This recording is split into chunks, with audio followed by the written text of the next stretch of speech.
Hello guys, I am Vivek and today in this class we will learn about the conductors, insulators, electric field lines, electric potential and electric potential difference.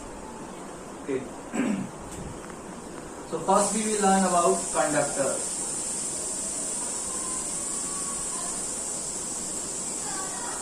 Conductors. What are conductors? Conductors are those substances through which electric charges flow easily. Conductors वो substance होते हैं जिनके through electric charges easily क्या हो जाते हैं, पास हो जाते हैं. ठीक है.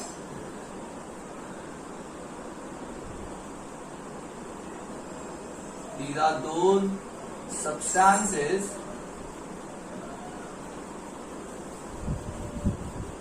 through which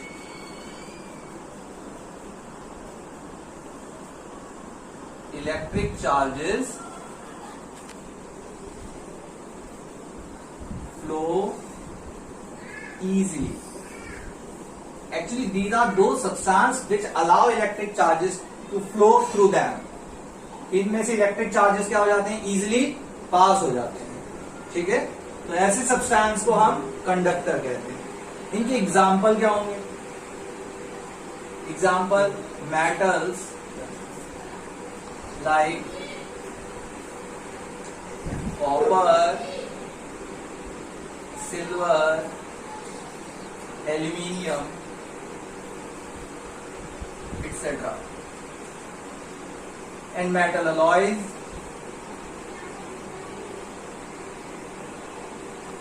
graphite. Graphite is the substance that allow electric charges to flow through that. Electric charges graphite के through easily क्या हो जाते हैं, पास हो जाते हैं. Human body also. So human body is also a conductor. What is the reason why some substances are conductor?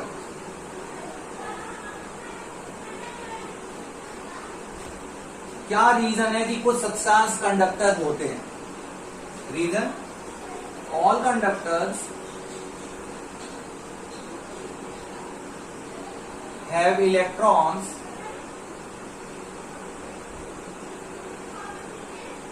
on their outermost orbit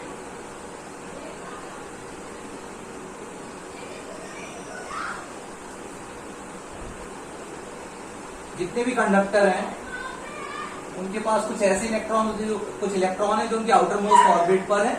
ठीक है. And these electrons are loosely held by the nuclei of their atoms.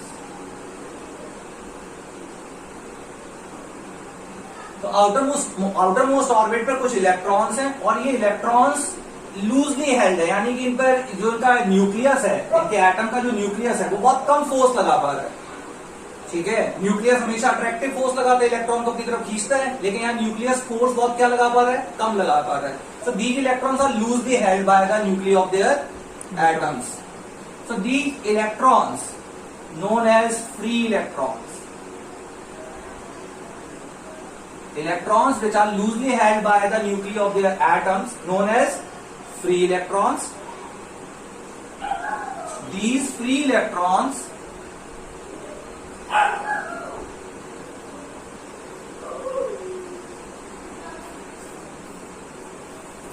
move through the body of conductor, through the body of conductor. तो ये free electron है, ये conductor की body के through क्या कर सकते हैं, मूव कर सकते हैं. Hence, presence of free electrons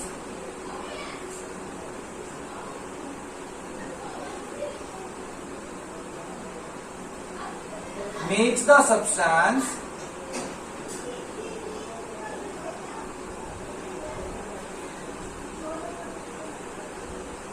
makes the substance conductor. तो कोई भी सब्सटेंस कंडक्टर कब होता है? जब उसमें किसकी प्रेजेंस होती है? फ्री इलेक्ट्रॉन की। और ये फ्री इलेक्ट्रॉन इजीली क्या कर सकते हैं? मूव कर सकते हैं कंडक्टर की बॉडी के थ्रू। तो कोई भी सब्सटेंस कंडक्टर कब हुआ? जब उसमें फ्री इलेक्ट्रॉन। ठीक है, तो कोई भी आपसे पूछे कि ग्रेफाइट कंडक्टर क्यों है, तो आप बोलेंगे ग्रेफाइट में किसकी प्रेजेंस होती है? फ्री इलेक्ट्रॉन की प्रेजेंस होती है। फ्री इलेक्ट्रॉन किसको कहते हैं? Electrons which are loosely held by the nucleus of the atom. यानी जिनका न्यूक्लियस, ऐसे एटम्स जिनका न्यूक्लियस इलेक्ट्रॉन पे बहुत कम फोर्स लगा पा रहा है। कौन से इलेक्ट्रॉन में बहुत कम फोर्स लगा पा रहा है? जो आउटर मोस्ट ऑर्बिट पर में बहुत कम फोर्स लग रहा है और इसलिए वो इजिली मूव कर सकते हैं। और ऐसे इलेक्ट्रॉन की प्रेजेंस की वजह से सब्सटेंस क्या होता है? कंडक्टर होता है। ठीक है, इसके बाद इंसुलेटर। इंसुलेटर्स क्या होते हैं? Substance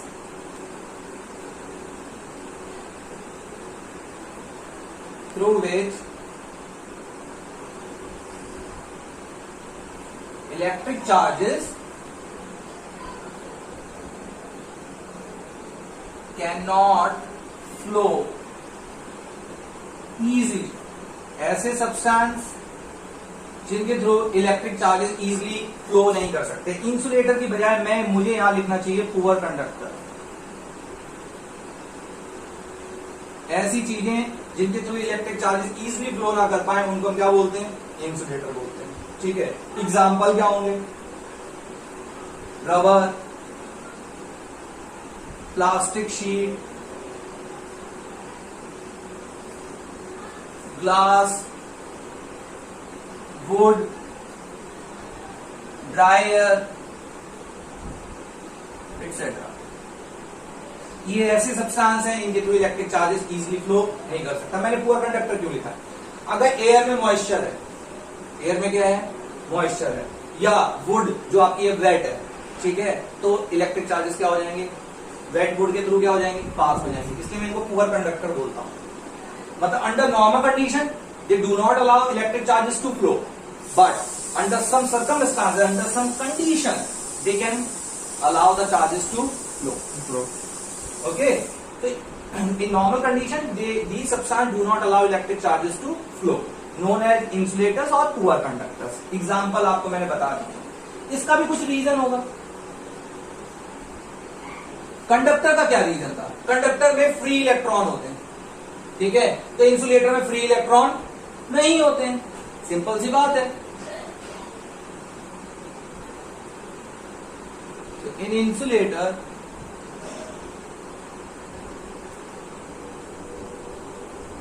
electrons on the outermost orbit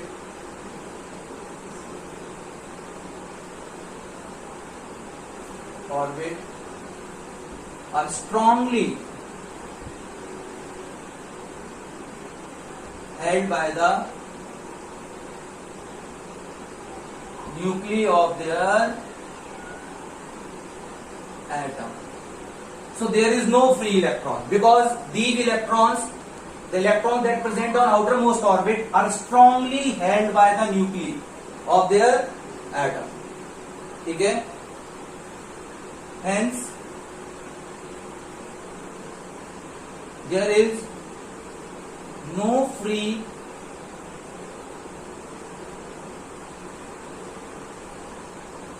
electrons that can flow. No free electrons that can flow. That is why the substance is insulator. Clear है? तो अभी तक आपको यहाँ पर कंडक्टर और इंसुलेटर में फर्क समझ में आया होगा। Conductors are those substances through which electric charges flow easily. Insulators are those substances through which electric charges do not flow easily. What is the reason? In conductor, electrons are free, means conductors have free electrons, and these free electron can move through the body of conductor, and due to presence of free electron, substance is conductor. On the other hand, in insulators there is no free electron, therefore they cannot move through the body of insulator. So insulator do not allow electric charges to pass. Clear है? यहां तक ये दो topic clear होंगे आपको। ठीक है, इसके बाद हम चलेंगे इलेक्ट्रिक फील्ड पे, और उसको बहुत ध्यान से समझना है कि इलेक्ट्रिक फील्ड क्या होता है और इलेक्ट्रिक फील्ड को हम कैसे, किसकी हेल्प से हम डिफाइन कर पाते हैं, ये हम देखेंगे आगे।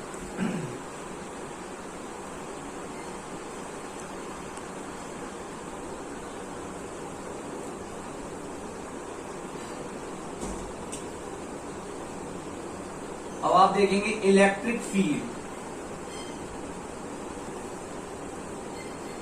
इलेक्ट्रिक फील्ड क्या होता है? वैसे तो हम ई से डिनोट करते हैं इलेक्ट्रिक फील्ड को, ठीक है। इलेक्ट्रिक फील्ड क्या होगा?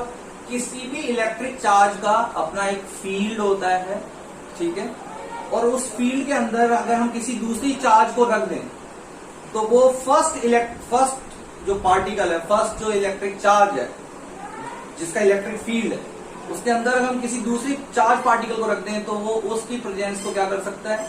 चेक कर सकता है, फील कर सकता है। कहने का क्या मतलब है आप देखेंगे, ठीक है। मैं क्या कहना चाहता हूं, इलेक्ट्रिक फील्ड का मतलब क्या होता है? The region around a charged particle. तो एक चार्ज्ड पार्टिकल है, देखते हैं एक चार्ज पार्टिकल में, चार्ज पार्टिकल को मैंने Q से डिनोट कर दिया, ये पॉजिटिव चार्ज पार्टिकल है, एक ऐसा मान लेते हैं। तो एक सराउंडिंग होगी इस चार्ज पार्टिकल की जहां तक इसका अपना एक इलेक्ट्रिक फील्ड होगा, जहां पे इसकी प्रेजेंस को कोई दूसरा चार्ज फील कर सकता है, ठीक है, क्लियर है। इसकी प्रेजेंस को कोई दूसरा चार्ज फील कर सकता है, ये मान लेते हैं एक छोटा सा Q, ये भी एक पॉजिटिव चार्ज है। ये चार्ज इसकी प्रेजेंस को फील करना चाहता है, तो इसकी प्रेजेंस को अगर फील करना चाहता है, ये वाला चार्ज टेस्ट चार्ज, इसको हम टेस्ट चार्ज मान लेते हैं, इसको सोर्स चार्ज मान लेते हैं। सोर्स चार्ज की प्रेजेंस को टेस्ट चार्ज फील करना चाहता है, तो पक्का ये जो टेस्ट चार्ज है वो इसके इलेक्ट्रिक फील्ड के अंदर होना चाहिए, ठीक है। जैसे आप सपोज मान लो एक मैग्नेट है आपके पास, ये मैग्नेट का नॉर्थ है और ये मैग्नेट का क्या है? साउथ है, ठीक है। यहां पर एक और मैग्नेट है नॉर्थ साउथ, ये काफी दूर रखी हुई है मैग्नेट, ठीक है। तो मैग्नेट से क्या करती है? या तो अट्रैक्ट होती है या क्या करती है? रिपेल करती है, यानी कि या तो उसके पास आएगी या दूर जाएगी। लेकिन ये काफी दूर रखी हुई है तो इस पर अभी कोई इफेक्ट नहीं आ रहा है, ठीक है। लेकिन जैसे ही मैं इसको पास ले आऊंगा, ये क्या करेगी? नॉर्थ के सामने आ जाएगा तो क्या करने लग जाएगी? रिपेल करने लग जाएगी, ठीक है ना। लेकिन कब रिपेल कर रही है? जब इस फर्स्ट मैग्नेट के फील्ड के अंदर ये मैग्नेट आ जाए। अब ये अगर मैग्नेट इसके अंदर आ गई है तो ये रिपेल करेंगे, दोनों दूर दूर जाएंगे, क्लियर है, समझ में आ गया। ऐसे ही ये जो चार्ज है इसका, मैग्नेट का अपना मैग्नेटिक फील्ड होता है, ऐसे ही इलेक्ट्रिक चार्ज का अपना क्या होता है? इलेक्ट्रिक फील्ड होता है। और इलेक्ट्रिक फील्ड वो एरिया होता है, अगर उस एरिया में कोई दूसरा चार्ज आ जाएगा या तो वो अट्रैक्ट होगा या फिर क्या करेगा? रिपेल करेगा, क्लियर है, समझ में आ गया या नहीं, ठीक है। तो अगर इस चार्ज को, इसको रिपेल करना है तो फिर इस चार्ज को इसके इलेक्ट्रिक फील्ड के अंदर आना होगा। तो इलेक्ट्रिक फील्ड क्या होता होगा? इलेक्ट्रिक फील्ड एक छोटा सा एरिया होता होगा, किसका? चार्ज पार्टिकल का। The region around a charge particle in which it's presence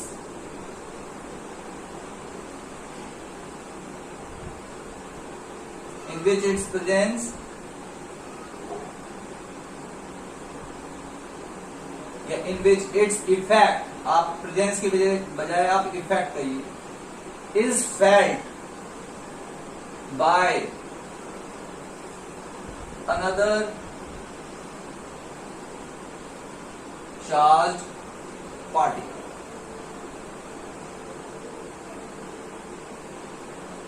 एक चार्ज पार्टिकल के आसपास कुछ ऐसा एरिया है जिसमें कोई दूसरा चार्ज पार्टिकल आ जाए तो वो उसकी पहले वाले की प्रेजेंस को या उसके इफेक्ट को क्या करता है? फील करता है। ये चार्ज पार्टिकल किसी दूसरे चार्ज पार्टिकल को क्या करेगा? या तो अट्रैक्ट करेगा या क्या करेगा? रिपेल करेगा। लेकिन अट्रैक्शन और रिपल्शन जब ही होगा जब फर्स्ट चार्ज पार्टिकल के इलेक्ट्रिक फील्ड के अंदर कोई सेकेंड चार्ज पार्टिकल एंटर करेगा। जब तक उसके इलेक्ट्रिक फील्ड के अंदर एंटर नहीं करेगा तब तक सेकंड चार्ज पार्टिकल कोई भी उसकी प्रेजेंस को फील नहीं कर सकता। ठीक है, क्लियर है? इलेक्ट्रिक फील्ड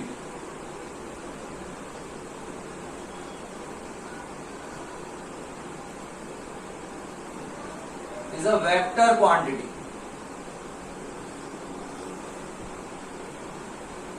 इलेक्ट्रिक फील्ड एक वेक्टर क्वांटिटी है। Vector quantity means it has magnitude, it has numerical value as well as it has direction. इसके अंदर इसका मैग्नीट्यूड भी होता है। वेक्टर क्वांटिटी का मतलब क्या? मैग्नीट्यूड भी होगा और क्या होगा? डायरेक्शन होगा। तो मैं यहां लिख देता हूं, that is it has magnitude, magnitude means numerical value and direction. जैसे मैग्नीट्यूड क्यों बोला हमने? भाई ये चार्ज पार्टिकल है। पार्टिकल मैंने बता दिया था कि चार्ज पार्टिकल ऐसा यूनिट क्या होती है? कूलम होती है।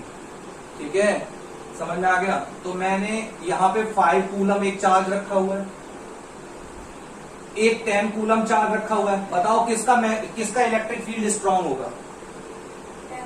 10 कूलम चार्ज का इलेक्ट्रिक फील्ड क्या होगा? स्ट्रांग होगा। तो कितना स्ट्रांग होगा? तो उसकी कोई न्यूमेरिकल वैल्यू होगी या नहीं होगी? इसलिए इलेक्ट्रिक फील्ड के क्या होते हैं? मैग्नीट्यूड होते हैं। ठीक है, फिर इसका इलेक्ट्रिक फील्ड किस डायरेक्शन में होता है ये हमें देखना है। ठीक है, तो इलेक्ट्रिक फील्ड किस डायरेक्शन में होता है ये आपको समझने के लिए कुछ चीजों की जरूरत होती है, और उनको हम बोलते हैं इलेक्ट्रिक फील्ड लाइंस। क्या बोलते हैं? Electric field lines. तो इलेक्ट्रिक फील्ड लाइंस क्या होती हैं? यार देखें ध्यान से। टू हेल्प visualize the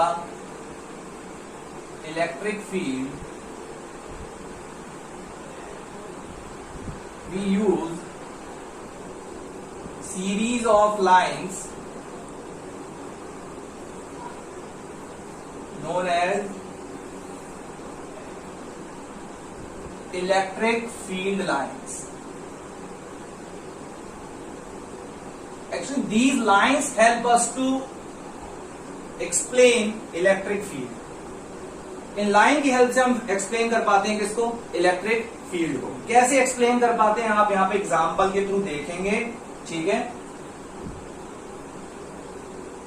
तो इलेक्ट्रिक फील्ड को अगर विजुलाइज करना है तो उसके लिए हमें किसकी जरूरत पड़ती है? Series of lines. कुछ लाइंस की जरूरत पड़ती है, इनको हम क्या बोल देते हैं? Electric field lines. ठीक है, electric field lines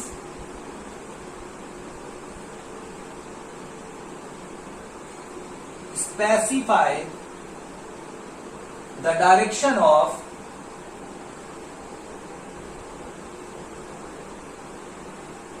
electric field. Electric field मैंने बोला था कि उसका मैग्नीट्यूड भी होता है और क्या होता है? डायरेक्शन। तो इलेक्ट्रिक फील्ड का डायरेक्शन हम किसके हेल्प से निकालते हैं? इलेक्ट्रिक फील्ड लाइन की हेल्प से निकालते हैं। ठीक है, डायरेक्शन ऑफ इलेक्ट्रिक फील्ड। तो इलेक्ट्रिक फील्ड लाइंस के 2 रोल हो गए। इलेक्ट्रिक फील्ड को समझना है, इलेक्ट्रिक फील्ड लाइंस की जरूरत पड़ेगी। इलेक्ट्रिक फील्ड लाइंस क्या करती हैं? इलेक्ट्रिक फील्ड का डायरेक्शन स्पेसिफाई करती हैं। क्लियर है? ये 2 बातें आपको समझ में आई होंगी। अब ये कैसे करती हैं? इलेक्ट्रिक फील्ड लाइन कैसे इलेक्ट्रिक फील्ड का डायरेक्शन स्पेसिफाई करती हैं? इसको समझने के लिए आपको बड़े ध्यान से कुछ लाइनें में लिख रहा हूं, इनको मैं समझाऊंगा भी एक एग्जाम्पल के थ्रू। ठीक है, तो बड़े ध्यान से समझना है।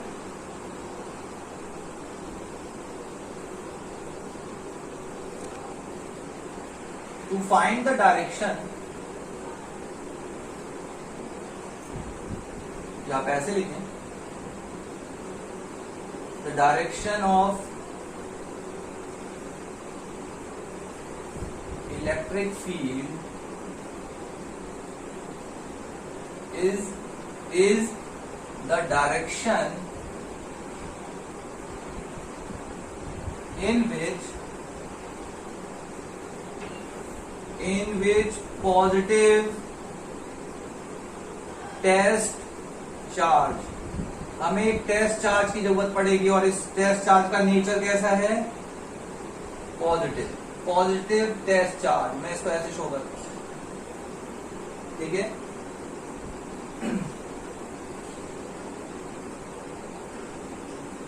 would be pulled or pushed if placed in surrounding space of source charge. Source charge क्या है? वो चार्ज जिसके इलेक्ट्रिक फील्ड का हमें डायरेक्शन क्या करना है, जानना है। सोर्स चार्ज को मैं कैपिटल क्यू से लिख लेता हूं और टेस्ट चार्ज को मैंने किससे लिखा है, स्मॉल क्यू से। और सोर्स चार्ज के इलेक्ट्रिक फील्ड का डायरेक्शन बताने में हेल्प कौन करेगा, टेस्ट चार्ज। ठीक है, अब ये कैसे करेगा ये आपको ध्यान से देखना। मैं ऊपर वाला रब कर रहा हूं,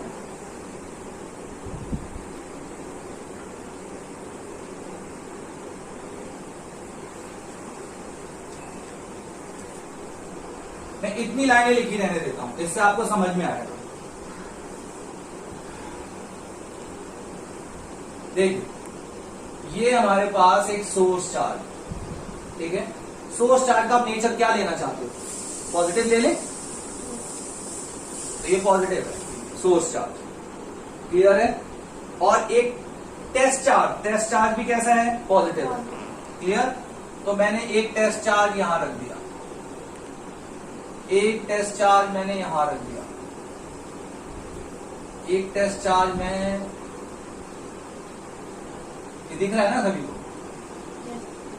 यहां रख दिया। एक टेस्ट चार्ज मैंने यहां रख दिया, एक टेस्ट चार्ज मैंने यहां रख दिया और एक टेस्ट चार्ज मैंने यहां रख दिया, क्लियर है।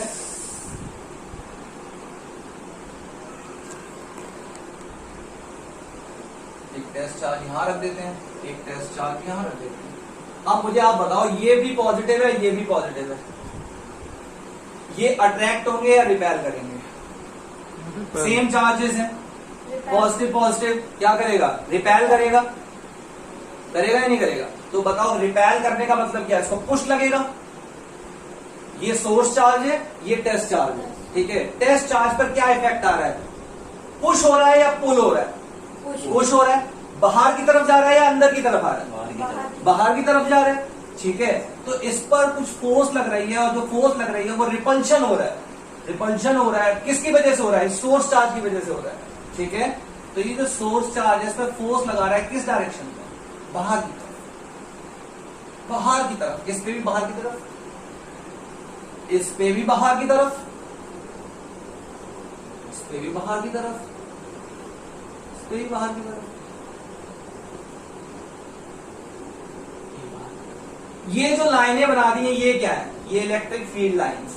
तो इलेक्ट्रिक फील्ड लाइन आपको इलेक्ट्रिक फील्ड का डायरेक्शन, इस सोर्स चार्ज के इलेक्ट्रिक फील्ड का डायरेक्शन आपको बताने में क्या कर रही हैं, हेल्प कर रही हैं। और इस सोर्स चार्ज का इलेक्ट्रिक फील्ड जो है वो रेडियली आउटवर्ड है। कहां की तरफ है, बाहर की तरफ, क्लियर है, ठीक है। इफेक्ट किस पर आ रहा है, पॉजिटिव टेस्ट चार्ज पर। क्या मेरी बात समझ में आ गई, ठीक है, क्लियर है। कुछ पूछना है इस बारे में? तो फिर आप बताइए कि पॉजिटिव सोर्स चार्ज अगर होगा तो इलेक्ट्रिक फील्ड का डायरेक्शन क्या होगा, आउटवर्ड होगा या इनवर्ड होगा, outward. They extend away from the source charge, they extend away, source charge से बाहर की तरफ होगा इलेक्ट्रिक फील्ड का डायरेक्शन, ठीक है। और ये जो लाइनें बना दी हैं, सीरीज ऑफ लाइंस जो मैंने बनाई, इन लाइंस को मैं क्या बोल देता हूं, इलेक्ट्रिक फील्ड लाइंस, ठीक है। And they help us to specify the direction of electric field of source charge, clear। अब मैं चलता हूं आगे। अब आप ले लें ये Q चार्ज है, सोर्स चार्ज ही है, ठीक है, और इसका नेचर नेगेटिव है। वो कैसा था, पॉजिटिव सोर्स चार्ज, ठीक है। अब नेगेटिव हो या पॉजिटिव हो सोर्स चार्ज, उससे कोई फर्क नहीं पड़ रहा, लेकिन टेस्ट चार्ज आपका क्या होना चाहिए, पॉजिटिव होना चाहिए। कन्वेंशन है ना, डायरेक्शन इलेक्ट्रिक फील्ड का क्या होगा, is the direction in which positive test charge would be pulled और पुश्ड। पॉजिटिव टेस्ट चार्ज पर देखिए क्या इफेक्ट आ रहा है इस सोर्स चार्ज की प्रेजेंस की वजह से, क्लियर है। और इफेक्ट कब आएगा, जब ये पॉजिटिव टेस्ट चार्ज इसके किस में होगा, इलेक्ट्रिक फील्ड के अंदर होगा।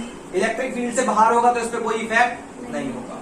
ठीक है, तो अगर हमें इलेक्ट्रिक फील्ड का डायरेक्शन शो करना है तो पक्का ये वाली चीज कहां पे होनी चाहिए, उसके इलेक्ट्रिक फील्ड के अंदर होनी चाहिए, वहां तक लेके आए जब ये रिपेल करे या अट्रैक्ट करे।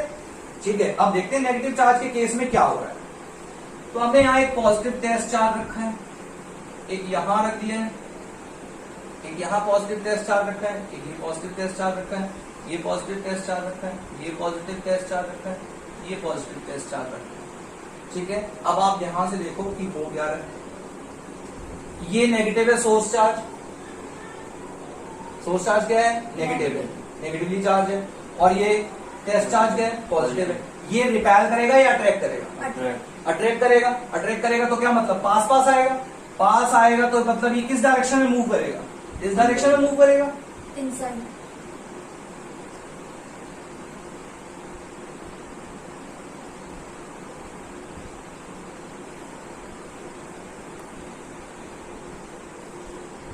तो आप क्या देख रहे हैं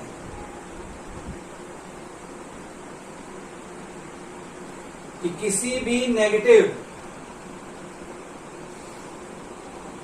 और एक पॉजिटिव टेस्ट चार्ज यहां रख दीजिए,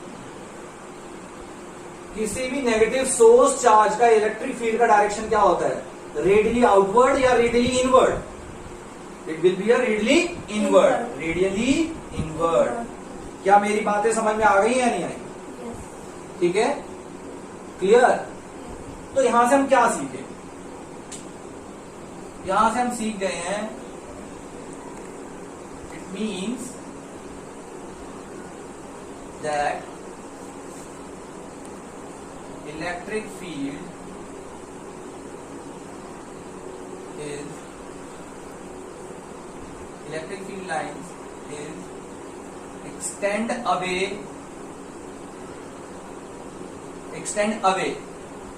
दूर की तरफ, extend away from dash charge। आप लोग बताएं, extend away बाहर की तरफ है, from positive source charge, from positive source charge and towards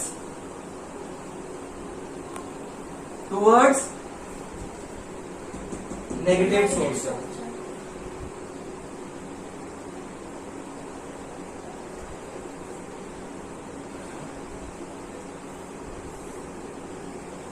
clear है?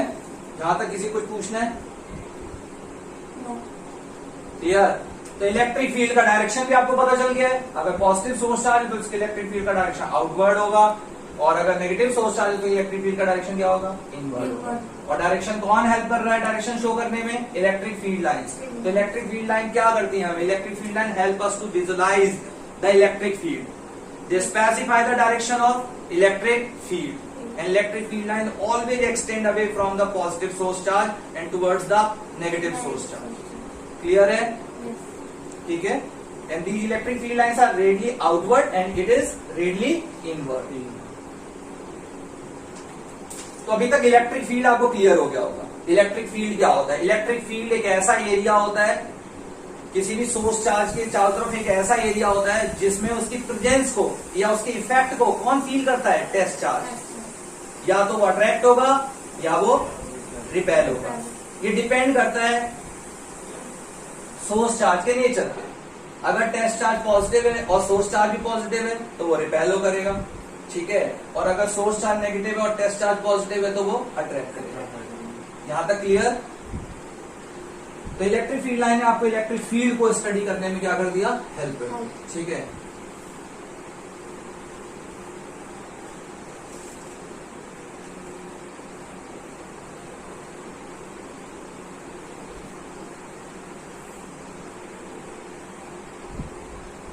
इसके बाद आपको जो पढ़ना है वो इलेक्ट्रिक पोटेंशियल है, और ये सब फिजिक्स में सबसे ज्यादा कंफ्यूजिंग टॉपिक है, ठीक है। कुछ जमाने तक मैं भी जब स्कूल में था तो बहुत ज्यादा कंफ्यूज हुआ करता था कि इलेक्ट्रिक पोटेंशियल आखिर होता क्या है। इसको बहुत ध्यान से समझना है, तो बहुत इंपॉर्टेंट है इलेक्ट्रिक पोटेंशियल।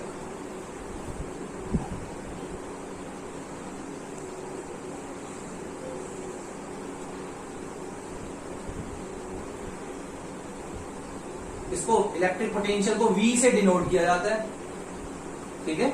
इलेक्ट्रिक पोटेंशियल क्या होता है देखेंगे हम। देखिए पहली बात तो एक बात समझ लीजिए कि पोटेंशियल का मतलब होता है टू अचीव समथिंग, ठीक है, कि कोई चीज को क्या करना, अचीव करना। कोई बोलता है कि आप पेपर में पास हो जाएंगे तो आप बोलते हैं हाँ यस आई हैव पोटेंशियल, कि मेरे अंदर पोटेंशियल है कि मैं पेपर क्या कर जाऊंगा, क्लियर कर जाऊंगा। समझ में आ गया। तो पोटेंशियल कुछ, अगर आपको पेपर क्लियर करना है तो आपको कुछ ना कुछ क्या करना पड़ेगा, काम करना पड़ेगा भाई, किताबों को पढ़ना पड़ेगा, ठीक है। आपको किसी ने बोला कि आपको वो पहाड़ चढ़ना है तो आपने बोला yes I have potential. Potential कब है आपके पास, जब आपने क्या किया, कुछ काम करने की आपके अंदर कैपेसिटी है, ठीक है, तो आप पहाड़ चढ़ पाओगे। यानी आपको पोटेंशियल अचीव करने के लिए कुछ ना कुछ क्या करना पड़ेगा, काम करना पड़ेगा, ठीक है। अब आपको चेक करना है कि हम काम कर भी रहे हैं या नहीं कर रहे हैं, और काम कब करेंगे ये भी देखना है आपको। यहां पर इलेक्ट्रिक पोटेंशियल को समझने के लिए आपको ये भी देखना है कि किस पॉइंट पे आके काम हो रहा है और कहां पे काम नहीं हो रहा है, ठीक है। ये बात बहुत ध्यान से समझने की कि इलेक्ट्रिक पोटेंशियल क्या होता है। पहले मैं इसकी डेफिनेशन लिखूंगा और डेफिनेशन की लिखने के साथ साथ मैं इसको समझाऊंगा, और यही टॉपिक सबसे बड़ा टॉपिक है। अगर आपको ये समझ में आ गया तो समझिए इलेक्ट्रिसिटी आपको समझ में आया। इलेक्ट्रिक पोटेंशियल बहुत इंपॉर्टेंट है। इलेक्ट्रिक पोटेंशियल डेफिनेशन के शब्द का एक एक वर्ड का मीनिंग है यहां पर, तो बड़े ध्यान से समझें। Electric potential at a point in electric field, in electric field, यानी कि इस लाइन ने ये क्लियर कर दिया कि इलेक्ट्रिक पोटेंशियल कब जनरेट होगा, जब आप कहां पे एंटर करेंगे, किसी भी चार्ज के इलेक्ट्रिक फील्ड में, उससे पहले नहीं। तो पहले देखो कहां क्या लिख रहा है, electric potential at a point की in electric field, electric field के किसी एक पॉइंट पर अगर आप आए तो क्या जनरेट होगा, इलेक्ट्रिक पोटेंशियल। पर कैसे जनरेट होगा ये देखना है आपने। Electric potential at a point in electric field is defined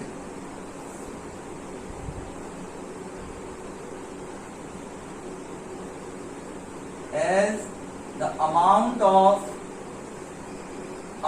of work done.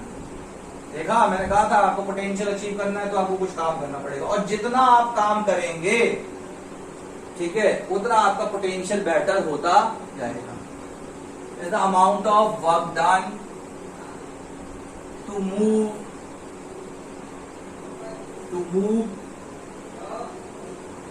A unit positive, ये हम अपनी कैलकुलेशन की सिंप्लिसिटी के लिए यूनिट पॉजिटिव चार्ज लेते हैं। तो हमें किसको मूव करवाना है, यूनिट पॉजिटिव चार्ज। बाकी आप यूनिट नेगेटिव चार्ज को भी मूव करवा सकते हैं, तो उस केस में देखेंगे कि वो पोटेंशियल अचीव कर भी रहा है या नहीं कर रहा है, ठीक है। तो work done to move a unit positive charge from infinity. अब ये इंफिनिटी क्या होता है इसको भी समझना है।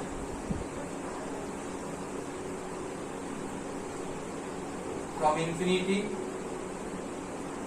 टू अ पॉइंट, उस पॉइंट तक जहां तक आप लेके आ रहे हैं। कहां से लेके आ रहे हैं, इंफिनिटी से। To a point in electric field.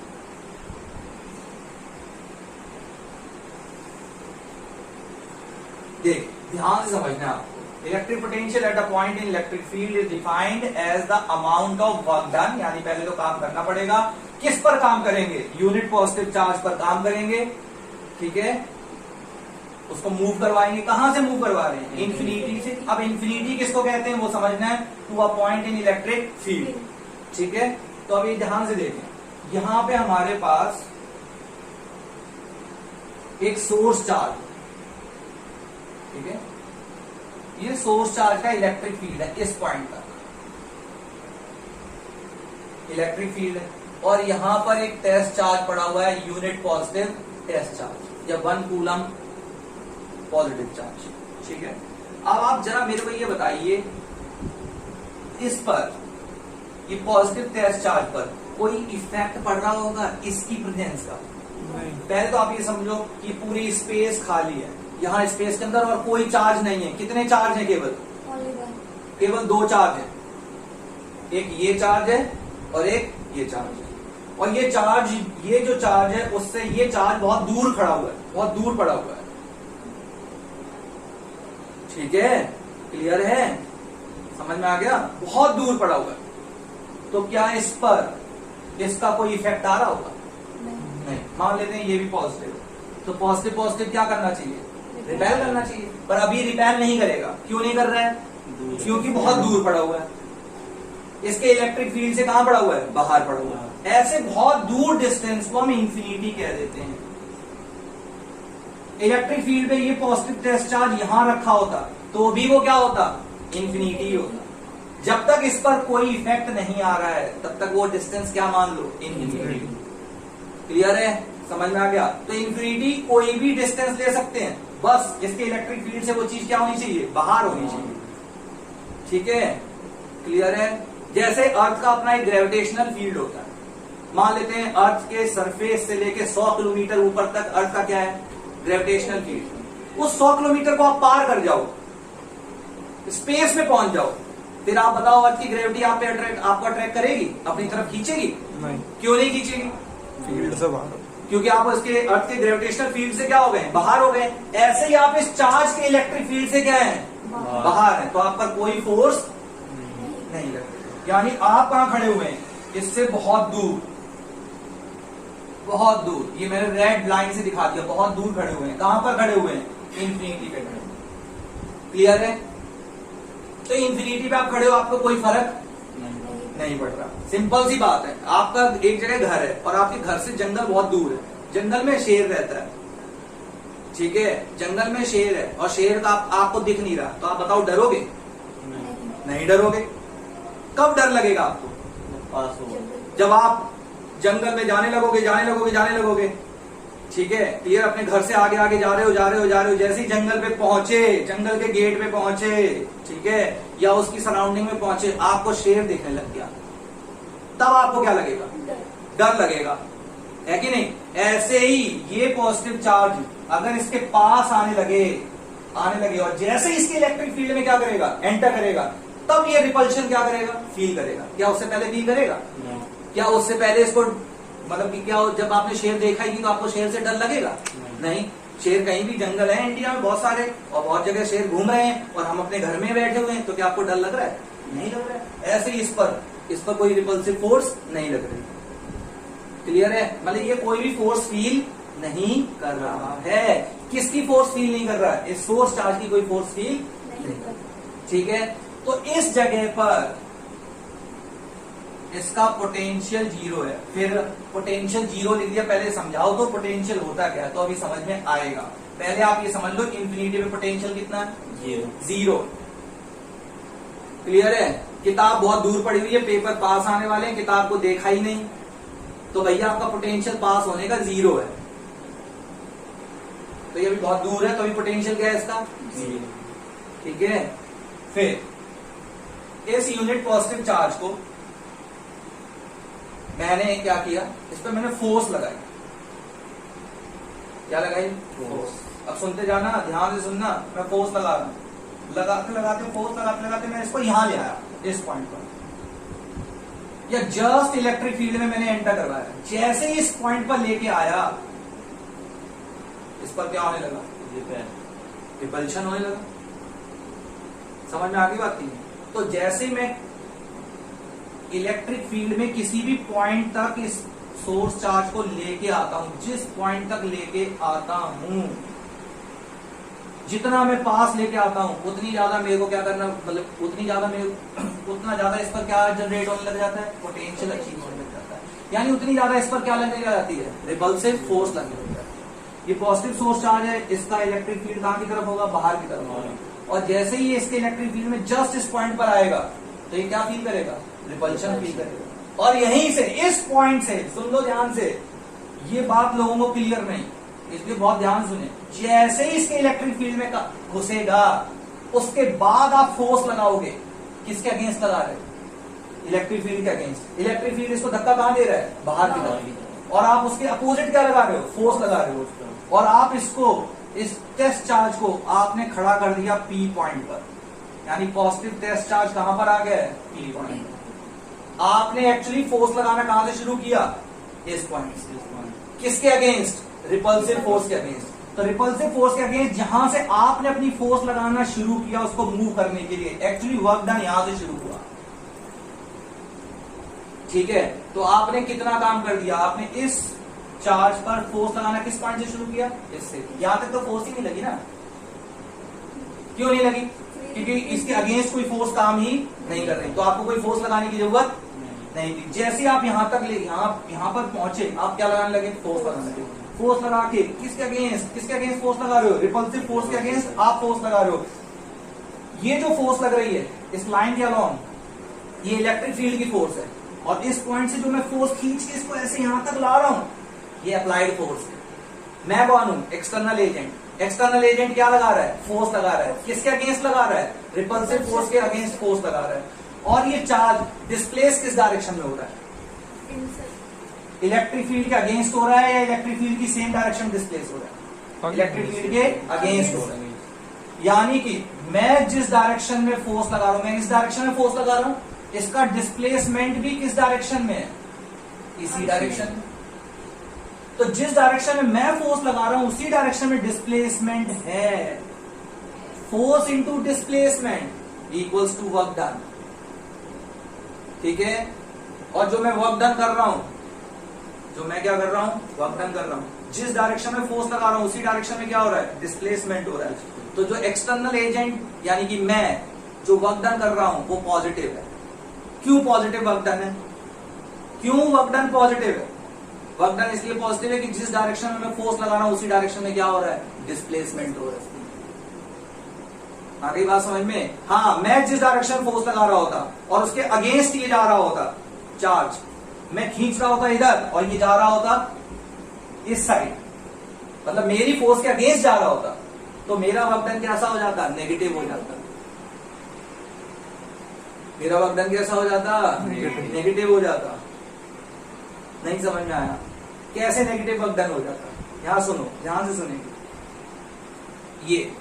ये मार्कर ये ग्राउंड पे पड़ा था, मैं नीचे से ऊपर उठा के ला रहा हूं। मैं किस डायरेक्शन फोर्स लगा रहा हूं? ऊपर की तरफ। जा भी कहां रहा है?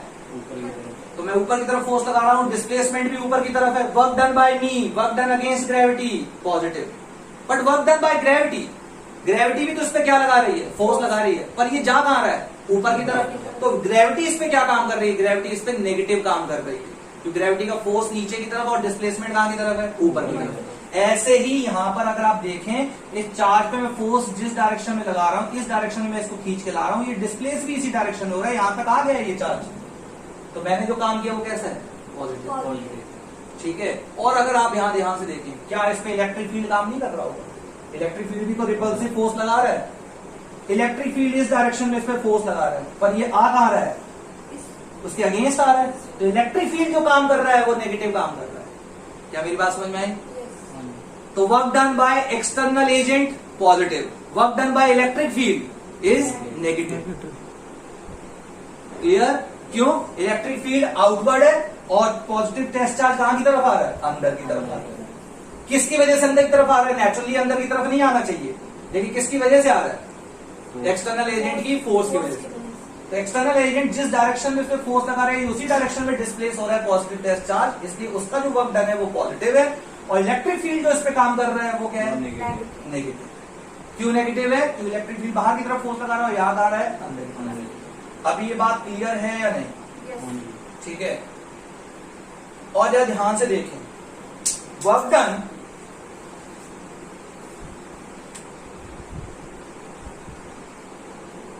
इस टेस्ट चार्ज को, क्या मैंने इसको एक्सेलरेटेड मोशन किया था? एक्सेलरेटेड मोशन का मतलब क्या मैं इसकी वेलोसिटी में कोई चेंज ला रहा हूं? नहीं, मैं इसको स्टेडी स्पीड से ला रहा हूं। स्टेडी स्पीड का मतलब क्या है? सेम कांस्टेंट स्पीड से ये आ रहा है। कहां की तरफ? Electric field. अगर कांस्टेंट स्पीड से आ रहा है, यानी कांस्टेंट, यानी इसकी वेलोसिटी एक्सेलरेटेड मोशन नहीं है, स्टेडी मोशन है, नॉन एक्सेलरेटेड मोशन है। क्लियर है? और ये इसकी तरफ आ रहा है, तो पता है जब नॉन एक्सेलरेटेड मोशन होता है, जैसे किसी भी चीज को आप नीचे से ऊपर उठा रहे हैं, अर्थ के अगेंस्ट उठा रहे हैं, लिफ्ट कर रहे हैं, ठीक है, क्लियर है, समझ में आ गया। क्या फेंक रहे हैं? नहीं, क्या कर रहे हैं? उठा रहे हैं। अगर आप फेंकेंगे तो वेलोसिटी में क्या आएगा? चेंज आएगा, वो एक्सेलरेटेड मोशन होगा, ठीक है। लेकिन जब आप लिफ्ट करते हैं तो आप कैसे कर रहे हैं? स्टेडी, यानी चार्ज को आप स्टेडीली क्या करवा रहे हैं? मूव करवा रहे हैं। जब आप स्टेडीली मूव करवा रहे हैं, उसकी वेलोसिटी में कोई चेंज नहीं कर रहे हैं, तो चार्ज जो एनर्जी गेन करेगा, क्योंकि वर्क डन किया है। वर्क डन अगर आप करोगे किसी भी बॉडी पे, तो वो दो तरीके की एनर्जी गेन करता है, या तो काइनेटिक एनर्जी गेन करता है, या क्या करता है? पोटेंशियल एनर्जी गेन करता है। काइनेटिक एनर्जी जब गेन करता है, जब उसकी वेलोसिटी में क्या आ रहा हो? चेंज आ रहा हो, क्लियर है। यहाँ वेलोसिटी में कोई चेंज आया है क्या? मैं स्टेडीली इसको क्या कर रहा हूँ? डिस्प्लेस कर रहा हूँ, क्लियर है, समझ में आ गया, ठीक है। तो यहां पर ये कौन सी एनर्जी गेन कर रहा है? वर्क डन तो हुआ है, और वर्क डन होगा तो काइनेटिक एनर्जी या पोटेंशियल एनर्जी दोनों में से कोई गेन करेगा, ठीक है। लेकिन यहाँ वेलोसिटी में कोई चेंज नहीं आया, तो इसने क्या गेन किया है? पोटेंशियल एनर्जी गेन की। समझ में आ गया? क्या गेन किया है? Potential energy. तो इस पॉइंट पर जब आता है पॉजिटिव टेस्ट चार्ज, तो इसका पोटेंशियल क्या होता है? पी पॉइंट पर आया है पॉजिटिव टेस्ट चार्ज, तो मैंने इसका पोटेंशियल लिख दिया बीपी। पी पॉइंट पर पोटेंशियल कितना गेन कर लिया? बी। जबकि इंफिनिटी में जब पड़ा हुआ था, जब इस पर कोई फोर्स ही नहीं लग रहा था, ठीक है, ना इस पर रिपल्शन लग रहा था, ये रेस्ट पर यहां रखा हुआ था, क्लियर है, तो इसका पोटेंशियल क्या था? जीरो, क्योंकि तब इसका इलेक्ट्रिक फील्ड इस पे एक्ट ही नहीं कर, और जैसे ही इसके इलेक्ट्रिक फील्ड के अंदर एंटर किया, फिर मैंने इस पे काम करना क्या कर दिया? शुरू कर दिया। मैंने इस पे फोर्स लगाई, किसके अगेंस्ट लगाई? इलेक्ट्रिक फील्ड के अगेंस्ट लगाई, ठीक है। फोर्स लगाया और ये डिस्प्लेस करके यहां तक लाया, तो मैंने वर्क किया है, और वर्क अगर किया है तो इस पार्टिकल ने कोई एनर्जी क्या की होगी? गेन की होगी, और जो एनर्जी गेन की है वो कौन सी एनर्जी गेन की है? Potential energy. समझ में आ रहा है या नहीं आ रहा? पक्का?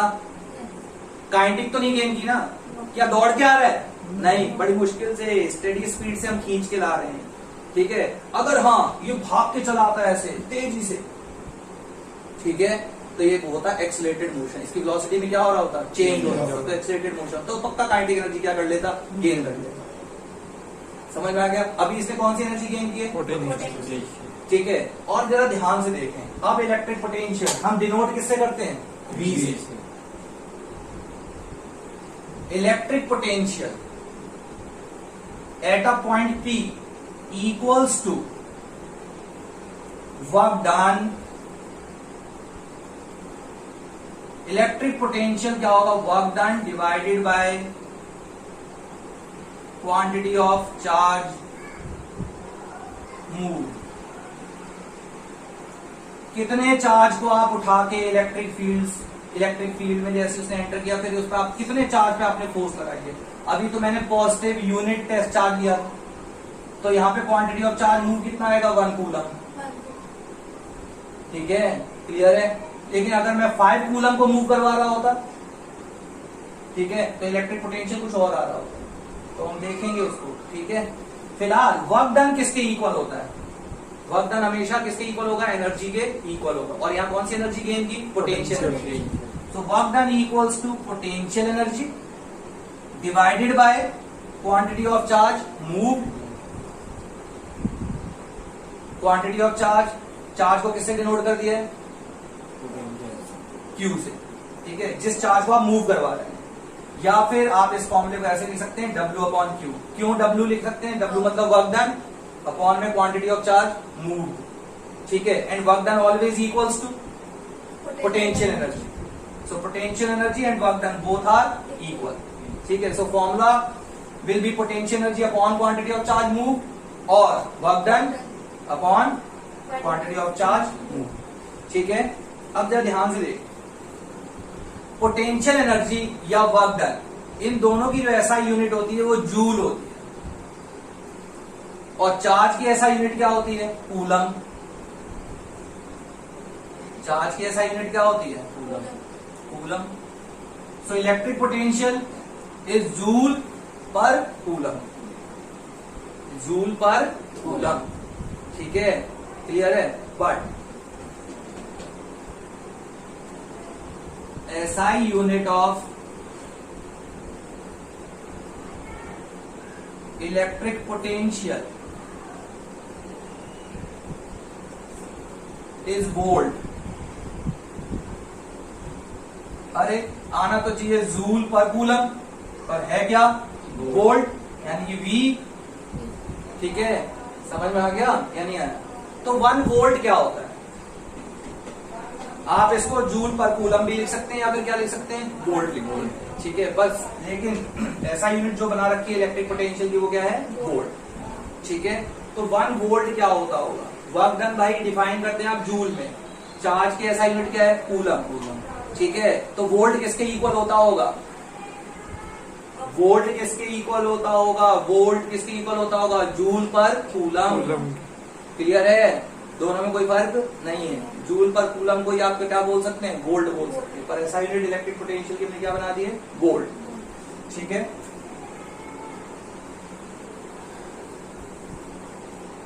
अब देखिए 1 वोल्ट क्या होता होगा? 1 वोल्ट पोटेंशियल का फॉर्मूला क्या है? इलेक्ट्रिक पोटेंशियल का फॉर्मूला क्या है? Work done divided by quantity of charge move, या फिर क्या बोल सकते हैं, पोटेंशियल एनर्जी अपॉन में quantity of charge move. Potential energy क्यों बोल दिया? क्योंकि पोटेंशियल एनर्जी हमेशा वर्क डन के क्या होती है, इक्वल होती है।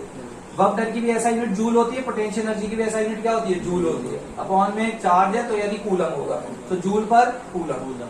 ठीक है, क्लियर है? अब मुझे इसका आंसर 1 वोल्ट लेके आना है। 1 वोल्ट यानी कि इलेक्ट्रिक पोटेंशियल कितना, 1 वोल्ट। तो वर्क डन भी कितना होगा, 1 joule. Quantity of charge move भी कितना होगा, 1 कूलम। तो 1 वोल्ट क्या होता होगा, 1 volt equals to 1 joule per coulomb.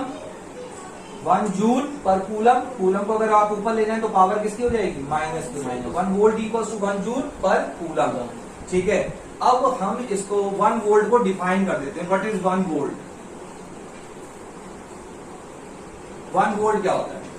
1 volt equals to when 1 joule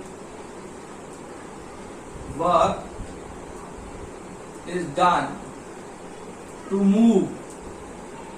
1 joule काम करना है और कितने चार्ज को मूव करवाना है, 1 coulomb. Work is done to move 1 coulomb positive charge from infinity. कहां से मूव करवा रहे थे, इंफिनिटी। लेकिन काम कब शुरू हुआ, इलेक्ट्रिक फील्ड के अंदर। डर लगना कब शुरू हुआ, जब जंगल में पहुंच गए, जब शेर दिखना शुरू हुआ। ऐसी काम करना कब शुरू हुआ, जब जैसे इलेक्ट्रिक फील्ड के अंदर पहुंचे काम करना शुरू हुआ। फिर आप जहां तक जितना आप आगे तक लेके आएंगे उतना ज्यादा आपको काम करना पड़ेगा। किसके अगेंस्ट करना पड़ेगा, इलेक्ट्रिक फील्ड के अगेंस्ट। क्योंकि इलेक्ट्रिक फील्ड बाहर की तरफ फोर्स कर रहा है इसको और आप इसको अंदर की तरफ लेके आ रहे हैं। तो आप इलेक्ट्रिक फील्ड के अंदर जितना आप इलेक्ट्रिक फील्ड के अगेंस्ट फोर्स लगाएंगे और उतना अगर आप इसको डिस्प्लेस करवा पाए तो आप उतना ही ज्यादा क्या कर रहे हैं, काम कर रहे हैं। और जितना ज्यादा आप काम करोगे उतनी ज्यादा ये पार्टिकल क्या करेगा, ये पॉजिटिव टेस्ट चार्ज क्या गेन कर लेगा, पोटेंशियल एनर्जी। आगे बात समझ में क्लियर है? तो जितना ज्यादा डिस्टेंस मूव करेगा अगेंस्ट द इलेक्ट्रिक फील्ड उतना ज्यादा क्या, पोटेंशियल एनर्जी क्या करेगा, इंक्रीज करेगा। ठीक है, क्लियर है? और उतना ज्यादा उसका इलेक्ट्रिक पोटेंशियल पर कूलम चार्ज क्या होता जाएगा, इंक्रीज करता जाएगा। तो 1 वोल्ट किसको कहते हैं, when 1 joule work is done to move 1 coulomb positive charge from infinity to that point, जहां तक आप लेके आए हैं, टू दैट पॉइंट इन, ये दिख रहा है ना, to that point in electric field. Electric field में जिस पॉइंट तक आप लेके आए, किसको लेके आए, 1 कूलम चार्ज को लेके आए। और आपने काम कितना किया, 1 जूल काम किया, या 1 जूल उसने पोटेंशियल एनर्जी गेन कर ली। किसने गेन कर ली, 1 कूलम चार्ज ने, टेस्ट चार्ज ने। ठीक है, तो जो इलेक्ट्रिक पोटेंशियल जनरेट हुआ वो कितना होगा, 1 वोल्ट। तो 1 वोल्ट की डेफिनेशन क्या होगी, when 1 joule work is done to move 1 coulomb charge from infinity to that point in electric field. क्या मेरी बात समझ में आई? ठीक है, मैं फिर बोल रहा हूं, इलेक्ट्रिक पोटेंशियल क्या होता है, पोटेंशियल एनर्जी पर कूलम, या इलेक्ट्रिक पोटेंशियल क्या होता है, वर्क डन टू मूव पर coulomb eight a point in electric field. मैं पर कूलम पे इतना जोर क्यों दे रहा हूं? ठीक है, एक क्वेश्चन हम कर लेते हैं, ठीक, जब देखते हैं कि वो क्वेश्चन क्या कहना चाह रहा है।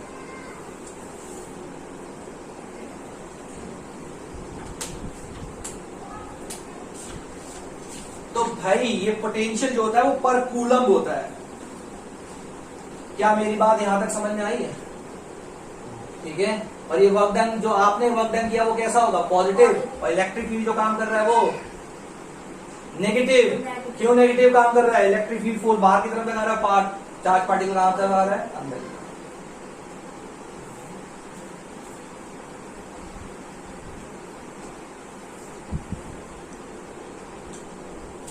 यह क्वेश्चन है, a charge of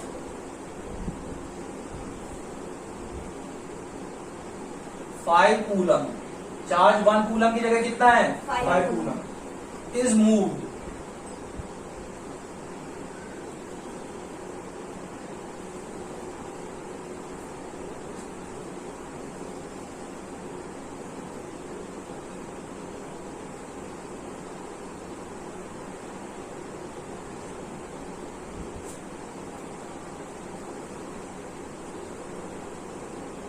work done in bringing 5 coulomb charge from infinity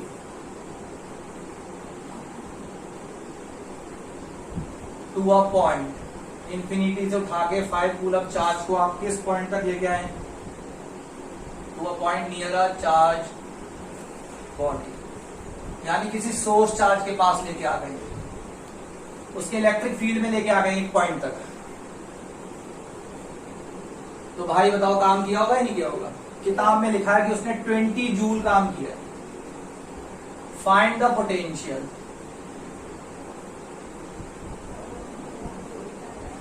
find the potential, अगर यहीं तक लिखूं तो ये क्वेश्चन गलत है। Find the potential at that point, जिस पॉइंट तक आप लेके आए हो। अगर इससे इस पॉइंट से आप आगे खिसका के ले आते, ठीक है, तो ये वर्क डन 20 जूल नहीं होता, ये ज्यादा होता। अभी बात समझ में? अगर मैं इससे यहां पर इस पॉइंट पर लेके आता तो ये वर्क डन कम होता, यानी जितना आप इलेक्ट्रिक फील्ड के अगेंस्ट इतना इसको लेके आ रहे हैं। ठीक है, क्या मेरी बात समझ में आ रही है? Find the potential at that point.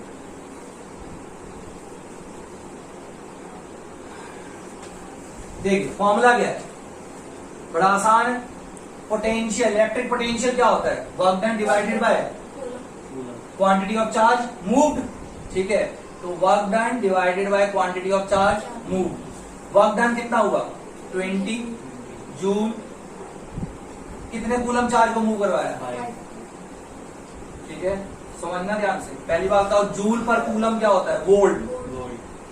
ठीक है, 5 बन जा 5, 5 4 जा 20, 4 जूल पर कूलम या इक्वल होगा 4 वोल्ट।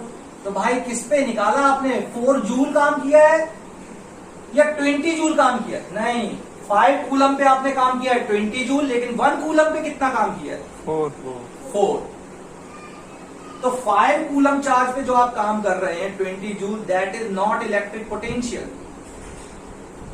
1 कूलम चार्ज पे आप जो काम कर रहे हैं, कितना काम कर रहे हैं? 4 जूल काम कर रहे हैं, दैट इज इलेक्ट्रिक पोटेंशियल। अच्छा एक बात बताओ, उसने काम कितना किया था? 20 जूल। उसकी पोटेंशियल एनर्जी बताओ। वर्क डन हमेशा किसके इक्वल होता है? पोटेंशियल एनर्जी के। तो पोटेंशियल एनर्जी भी कितनी होगी? 20 जूल।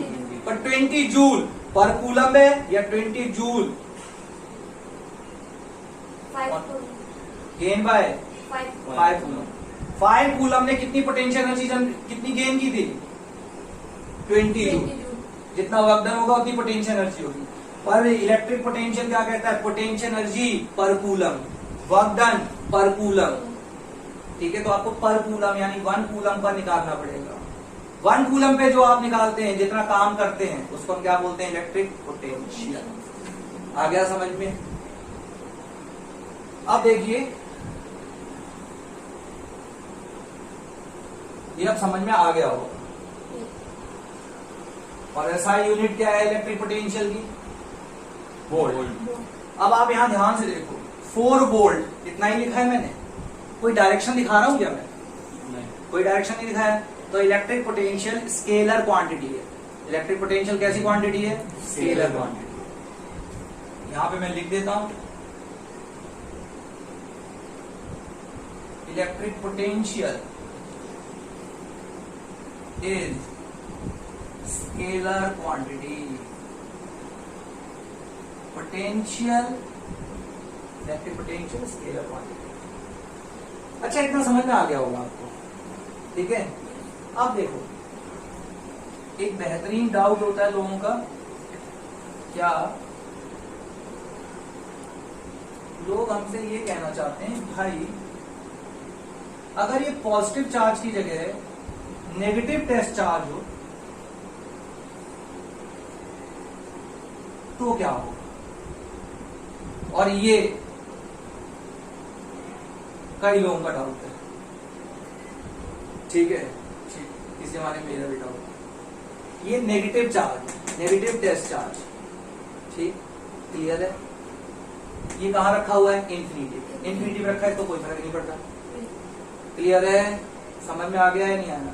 इसका पोटेंशियल यहाँ कितना है? 0। अब जरा ध्यान समझना, देखो भाई हमने उठाया यहाँ रखा, जैसे ही मैं इलेक्ट्रिक फील्ड के पास लाया, ये नेगेटिव है, अट्रैक्ट हो गया, तो अट्रैक्ट होगा क्योंकि ये सोर्स चार्ज कैसा है? पॉजिटिव। भाई तो अट्रैक्ट हो रहा, खुद ही भाग रहा है, तेजी से भाग रहा है। जितना पास आता जा रहा है उतनी उसकी वेलोसिटी क्या होती जा रही है? तेज हो रही। तेज हो रही, फास्ट। फास्ट हो रही। क्लियर है? अब मेरे को आप ये बताओ, जैसे ये यहाँ पहुंचा, मैंने काम करना कब शुरू करना था? इलेक्ट्रिक फील्ड पे। अब मैं यहाँ पे जैसे ही ये टेस्ट चार्ज पहुंचा, इस पॉइंट पे पहुंचा, उसके बाद देखो मैं काम कर भी रहा हूँ या नहीं कर रहा हूँ? नहीं। मेरे को फोर्स लगानी ही नहीं पड़ रही है, तो खुद ही भाग रहा है इसके पास। काइनेटिक एनर्जी होती आगे बात समझ में? और ये तेजी से भाग रहा है, इसकी काइनेटिक एनर्जी बढ़ रही है। क्या मेरी बात समझ में आ रही है? तो भाई मैं क्या काम करता हूँ? मैं तो कोई काम नहीं करता। क्या मेरी बात समझ में आई? पक्का? फिर ये जैसे ही यहां भाग के आया इस पॉइंट पर, ठीक है, ये किस डायरेक्शन में जा रहा है? खुद ब खुद जा रहा है ना? क्या मैं कोई काम कर रहा हूं? नहीं। मुझे काम अगर इस पे करना भी है तो मैं इसको रोकूंगा। क्लियर? और जब ये खुद भागने लग जाए तो इसकी क्या बढ़ रही होगी? काइनेटिक एनर्जी बढ़ रही है। टोटल वर्क किसकी इक्वल होता है? अगर आप ध्यान से देखें,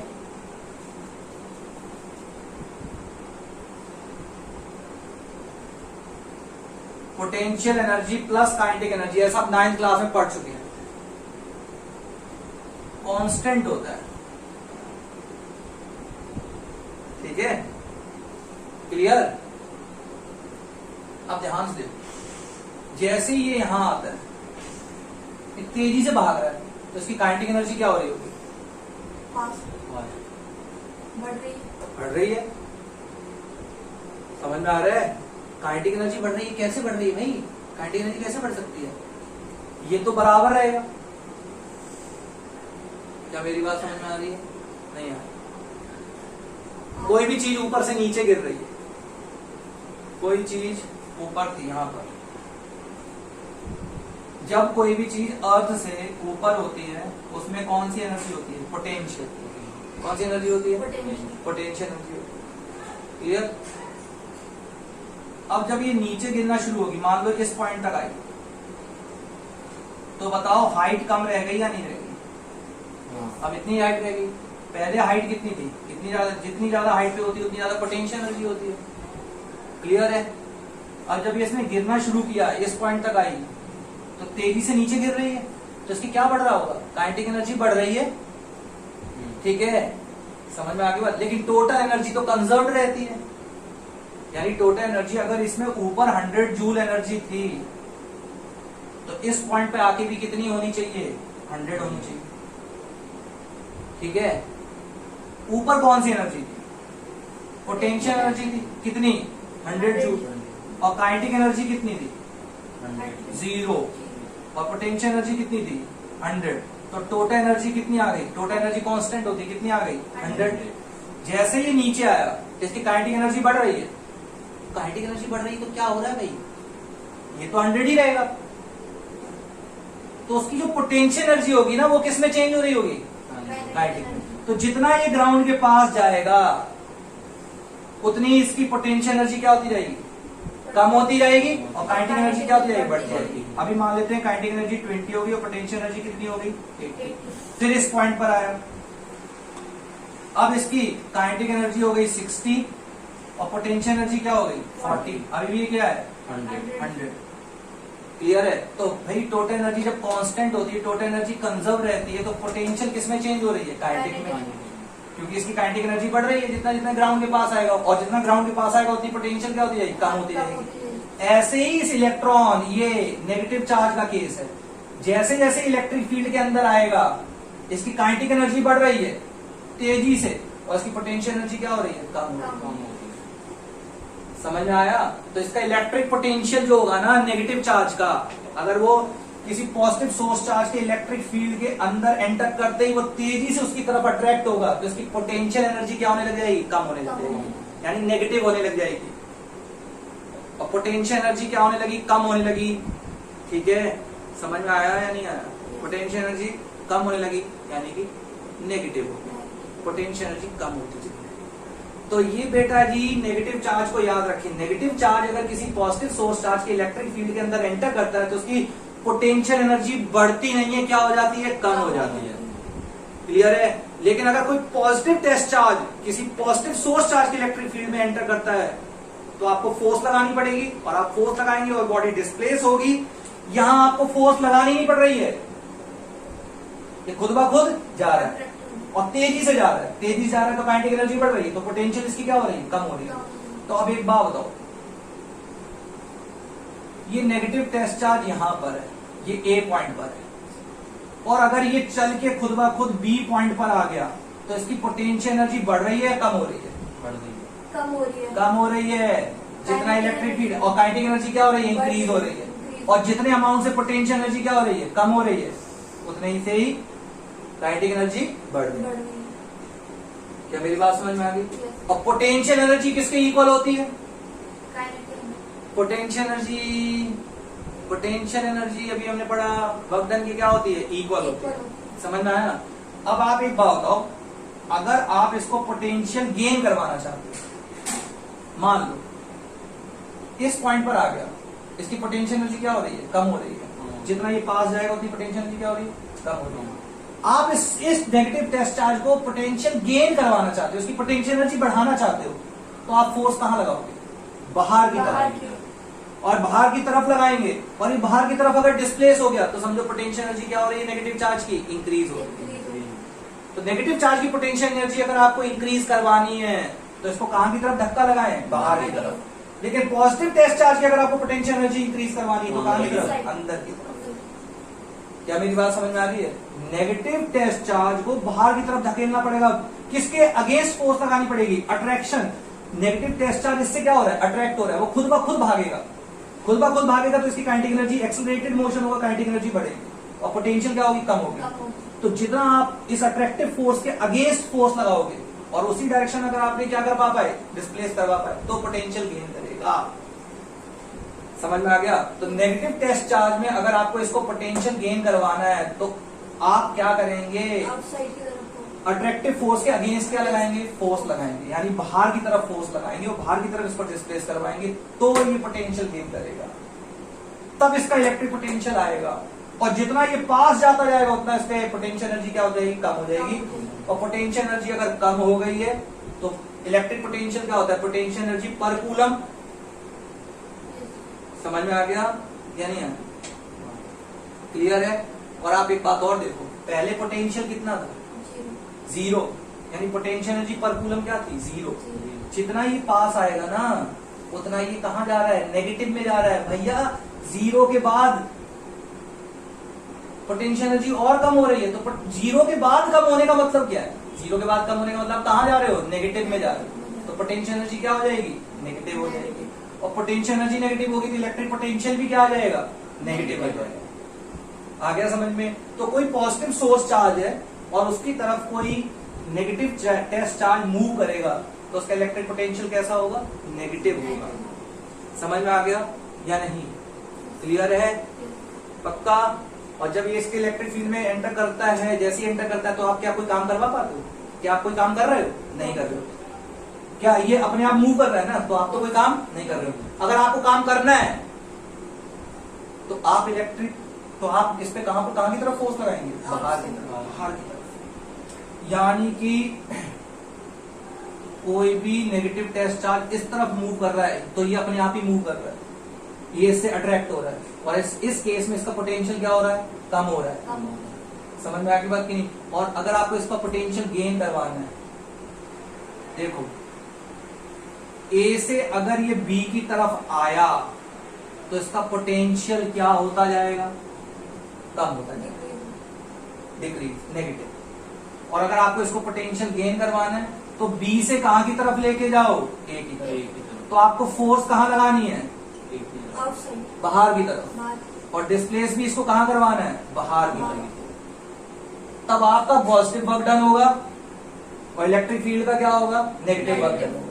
अभी इलेक्ट्रिक फील्ड का अगर ये ए से बी की तरफ आ रहा है तो इलेक्ट्रिक फील्ड का वर्क डन क्या है? पॉजिटिव। लेकिन आपका वर्क डन क्या है? नेगेटिव। समझ में आ गया? अप्लाइड फोर्स का वर्क डन क्या है? नेगेटिव। और अगर आपको इसको पोटेंशियल गेन करवाना है तो ए से बी की तरफ नहीं, बी से कहां की तरफ लेके जाएं? ए की तरफ। किसके केस में? नेगेटिव टेस्ट चार्ज है। क्या मेरी बात समझ में आई है? ठीक है। वैसे आपको 10th क्लास के पॉइंट ऑफ व्यू से केवल पॉजिटिव टेस्ट चार्ज डिफाइन करना आएगा, यानी पॉजिटिव टेस्ट चार्ज पे काम कितना हुआ है ये बताना आएगा। क्लियर है? नेगेटिव टेस्ट चार्ज की कोई बातें ही नहीं करता, लेकिन फिर भी ये कॉन्सेप्ट है, आपको समझ लेना चाहिए। और मैं फिर बोल रहा हूं, काम करना आप कहां से शुरू करेंगे? इलेक्ट्रिक फील्ड के अंदर। ठीक है। फिर आप अपना काम देखेंगे कि हमें काम करना भी पड़ रहा है या नहीं करना पड़ रहा है। अगर नेगेटिव टेस्ट चार्ज है तो खुद ब खुद इधर जा रहा होगा सोर्स चार्ज की तरफ, और उसका पोटेंशियल क्या होने लग जाएगा? डिक्रीज होने लग जाएगा, और उसका इलेक्ट्रिक पोटेंशियल क्या आएगा? नेगेटिव आएगा। और अगर आप इसका इलेक्ट्रिक पोटेंशियल इंक्रीज करवाना चाहते तो कहां की तरफ लेके जाएं? बाहर की तरफ। क्लियर है? नहीं आना? ठीक है। जब आप इसको बाहर की तरफ खींचेंगे, किसको? नेगेटिव टेस्ट चार्ज को, तो इसका पोटेंशियल क्या होगा? इंक्रीज होगा। अरे नहीं आना, धीरे धीरे बढ़ेगा। ठीक है। क्लियर? और पॉजिटिव टेस्ट चार्ज का केस क्या है? पॉजिटिव टेस्ट चार्ज अगर ए पर खड़ा है और उसको आप बी पर लेके आ रहे हैं, कौन सा टेस्ट चार्ज है? पॉजिटिव। ए से बी पर लाना है किसके अगेंस्ट? रिपल्सिव फोर्स के अगेंस्ट, तो वो पोटेंशियल क्या करेगा? गेन करेगा। लेकिन अगर यही केस किसका हो? नेगेटिव टेस्ट चार्ज का, और ए से बी की तरफ आ रहा है तो उसका पोटेंशियल क्या हो जाएगा? नेगेटिव हो जाएगा। और पॉजिटिव है ये, तो ए से बी की तरफ आएगा तो कैसा हो जाएगा? Positive potential. नहीं आया समझ में? क्योंकि ये पॉजिटिव टेस्ट चार्ज है, सोर्स चार्ज भी पॉजिटिव है, तो आप जो फोर्स लगाओगे वो इसके अगेंस्ट लगा रहे होगे। आप इस डायरेक्शन में फोर्स लगा रहे होगे, ए से बी तक लाने के लिए इस डायरेक्शन फोर्स लगाओगे, और ये डिस्प्लेसमेंट भी किस डायरेक्शन हो रहा है? इस डायरेक्शन में। लेकिन अगर यही चार्ज नेगेटिव हो तो ये यहां पहुंचा, ये इसके बाद अपने आप खुद ही भागेगा, और खुद ही भागेगा तो आप फोर्स लगाएंगे। बल्कि आपको फोर्स अगर लगानी भी है तो आप उसके अगेंस्ट लगाओगे ना, तो पोटेंशियल क्या करेगा? गेन करेगा। तो आप इस इलेक्ट्रिक जो अट्रैक्टिव फोर्स है, नेगेटिव टेस्ट चार्ज पे फोर्स इस तरफ लग रहा है, ये सोर्स चार्ज लगा रहा है, आप उसके अगेंस्ट फोर्स लगाएंगे तो ये पोटेंशियल गेन करेगा। ठीक है? अदरवाइज ये पोटेंशियल गेन। क्या मेरी बात समझ में आ गई है? और जब भी कोई नेगेटिव टेस्ट चार्ज किसी इलेक्ट्रिक फील्ड में पहुंचता है तो उसके बाद उसकी काइनेटिक एनर्जी गेन करने लग जाती है, पोटेंशियल क्या हो जाता है? कम होने लग जाता है। आप ऐसे भी समझ सकते हैं। और इस टाइम जो इलेक्ट्रिक फील्ड इस पे काम कर रहा होगा, सॉरी नेगेटिव टेस्ट चार्ज है, नेगेटिव टेस्ट चार्ज पे जो इलेक्ट्रिक फील्ड काम कर रहा होगा, यानी इसको अपनी तरफ खींच रहा होगा, अगर ये इस पॉइंट पे पहुंचा था नेगेटिव टेस्ट चार्ज, और ये अपने आप इसकी तरफ भागने लग जाएगी इस तरफ, तो इसकी काइनेटिक एनर्जी बढ़ेगी और पोटेंशियल क्या हो जाएगी? कम होगी। ठीक है? और इसको पोटेंशियल का गेन करवाने तो कहां की तरफ लेके जाओगे? अगर नेगेटिव टेस्ट चार्ज को बाहर की तरफ, यानी अट्रैक्टिव फोर्स के अगेंस्ट। क्लियर है? तो पॉजिटिव और नेगेटिव मैंने दोनों केस समझा दिए। तो आप किसी भी तरीके से समझ सकते हैं, सिंपल सी बात है। अगर कोई चीज ऊपर से नीचे गिरती है और बीच में कहीं पर आ गई है या बीच से थोड़ा सा ऊपर कहीं रह गई है, तो पोटेंशियल एनर्जी अगर एक पॉइंट हाईएस्ट पॉइंट पर है तो यहाँ पोटेंशियल एनर्जी इसकी क्या होगी, मैक्सिमम, और काइनेटिक एनर्जी क्या होगी, 0। लेकिन जितना ये नीचे गिरती जाएगी उतनी इसकी पोटेंशियल कम होती जाएगी और काइनेटिक क्या होती जाएगी, बढ़ती जाएगी। यानी काइनेटिक का बढ़ना समझो पोटेंशियल का क्या होना, कम होना। और वहां पर जब नेगेटिव टेस्ट चार्ज किसी पॉजिटिव सोर्स चार्ज के पास आ जाता है, इलेक्ट्रिक फील्ड में एंटर करता है, तो उसकी काइनेटिक एनर्जी अपने आप बढ़ने लग जाती है, तो उसकी पोटेंशियल एनर्जी क्या हो रही है, कम हो रही है। क्लियर है? पोटेंशियल क्या करता जा रहा है, डिक्रीज होता जा रहा है। ठीक है, और 0 के बाद डिक्रीज होने का मतलब क्या है, नेगेटिव होता जा रहा है। क्या होता जा रहा है, नेगेटिव। तो अभी ये समझ में आ गया होगा।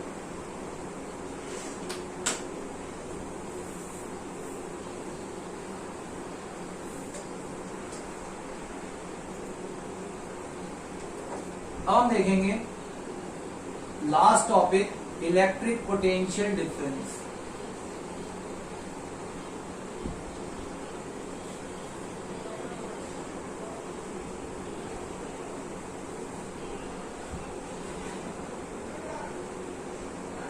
देखिए पोटेंशियल, इलेक्ट्रिक पोटेंशियल और इलेक्ट्रिक पोटेंशियल डिफरेंस में कोई ज्यादा फर्क नहीं है। वहां पर हम इलेक्ट्रिक फील्ड के बाहर से किसी भी ऑब्जेक्ट को इलेक्ट्रिक फील्ड के एक पॉइंट में एंटर करवाते हैं। ठीक है, इसका नाम है इलेक्ट्रिक पोटेंशियल डिफरेंस। यानी कि बॉडी पोटेंशियल गेन करे, ठीक है, पोटेंशियल गेन करे और उन पोटेंशियल्स में क्या हो, डिफरेंस भी हो।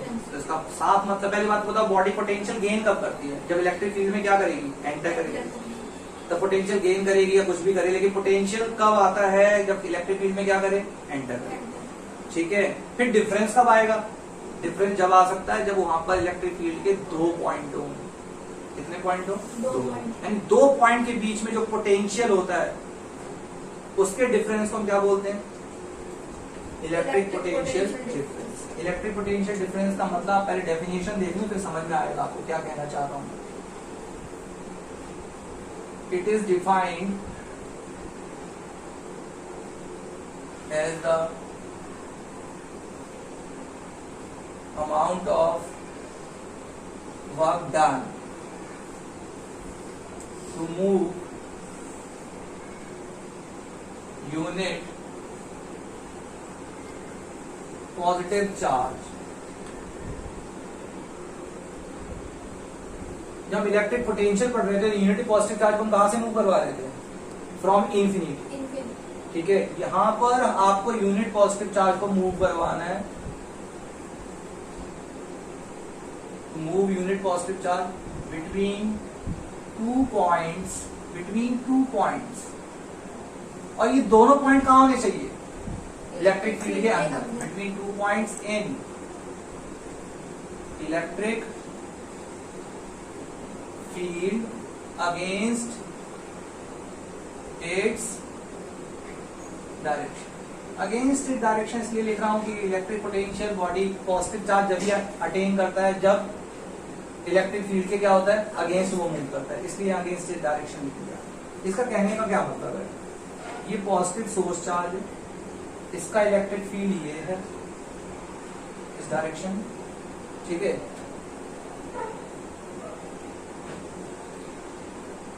एक कोई भी सोर्स चार्ज था, सॉरी टेस्ट चार्ज था, ये सोर्स चार्ज है, टेस्ट चार्ज को हम मूव करवा के कहां तक ले आए, इस पॉइंट पर, इस पॉइंट पर लेके आए, इसका नाम रख दिया पॉइंट 1। तो बताओ, जब भी हम इलेक्ट्रिक फील्ड में किसी बॉडी को एंटर करवा देते हैं, किसी पॉजिटिव टेस्ट चार्ज को एंटर करवा देते हैं, तो उसका अपना इलेक्ट्रिक पोटेंशियल होता है या नहीं होता।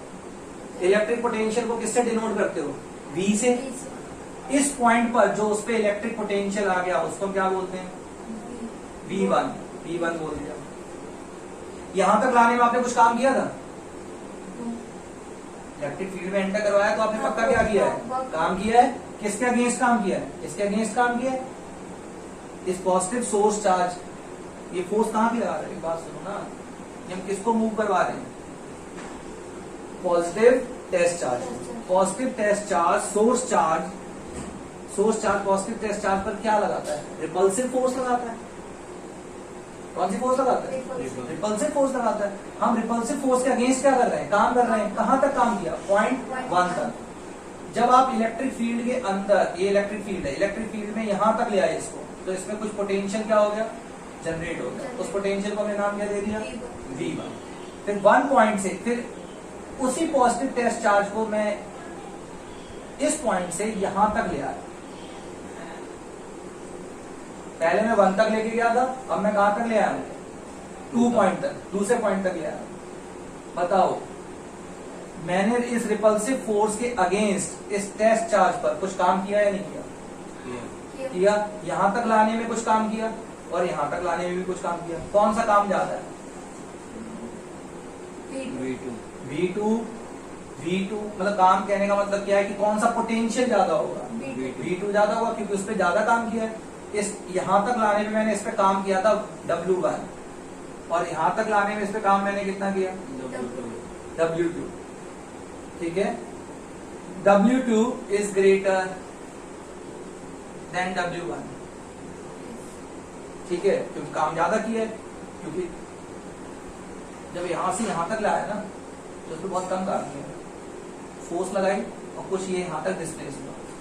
और यहां तक अगर ला रहा हूं तो इस पॉइंट से मैं फोर्स लगा के यहां तक ज्यादा देर तक फोर्स लगाई और डिस्प्लेस भी क्या किया है, ज्यादा डिस्टेंस किया है, तो यहां पर काम क्या हुआ है? W2 काम हुआ है। ठीक है, तो W2 is greater than W1। Clear?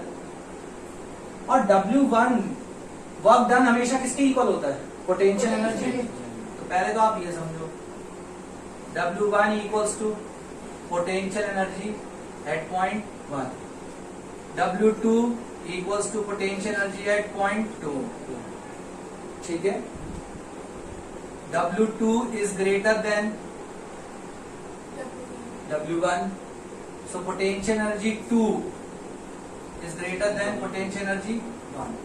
ये पोटेंशियल एनर्जी है, पोटेंशियल नहीं है, पोटेंशियल एनर्जी ना कि पोटेंशियल। पोटेंशियल होता है पोटेंशियल एनर्जी पर कूलम।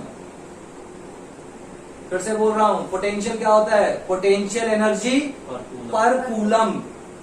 ठीक है, वर्क डन हमेशा किसके इक्वल होता है? पोटेंशियल एनर्जी के इक्वल होता है, ना कि इलेक्ट्रिक पोटेंशियल के इक्वल होता है। पोटेंशियल के इक्वल नहीं होता, पोटेंशियल एनर्जी के इक्वल होता है। W2 किसके इक्वल होगा? पोटेंशियल एनर्जी 2 के। क्लियर है? समझ में आ गया? अब जरा देखें ये दोनों, ये V1 क्या है? V1 इलेक्ट्रिक पोटेंशियल है, V2 क्या है? इलेक्ट्रिक पोटेंशियल है। इन दोनों इलेक्ट्रिक पोटेंशियल के बीच में कितना डिफरेंस है? उस डिफरेंस को हम क्या बोलते हैं? Potential difference. अब ये है क्या? Potential difference. जैसे इलेक्ट्रिक पोटेंशियल को V से डिनोट किया जाता है, ऐसे इलेक्ट्रिक पोटेंशियल को डेल्टा V से क्या किया जाता है? डिनोट किया जाता है। ठीक है, ये क्या होगा? इन दोनों पोटेंशियल का क्या? इन दोनों इलेक्ट्रिक पोटेंशियल का क्या difference? W2 minus V2 minus V1। ठीक है, पर ये आएगा कैसे? ये होगा क्या? ये होगा net work done upon quantity of charge move. तो भाई ये नेट वर्क डन क्या है? नेट वर्क डन होगा